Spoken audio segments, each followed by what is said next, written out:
Jana maninjuzi tumesikia pale Mombasa kinara wa chama ya ODM Senator Omburu amejitokeza akasema chama cha ODM inataka kiti ya naibu wa rais come 2027. Sisi tunataka kuambia namna hii tukiwa hapa katika ikona ya mlima. Chama ya ODM tumekubali tuko katika broad based government na tutafanya katika serikali ya Mheshimiwa William Ruto tukiwa broad based government, tukiwa tumeshikana kuendeleza umoja wa taifa letu na kuhakikisha kwamba serikali ya Kenya inafanyia wananchi wa Kenya kazi sawa sawa.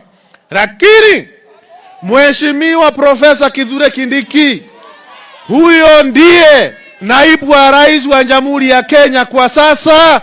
Huyo ndiye atakuwa naibu wa rais wa Kenya 2027 kuelekea 2032.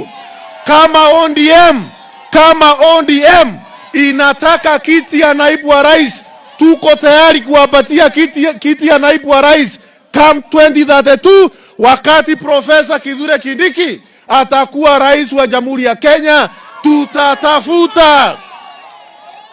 Tutatafuta mmoja wao wa chama cha ODM akuwe naibu wa rais 2032.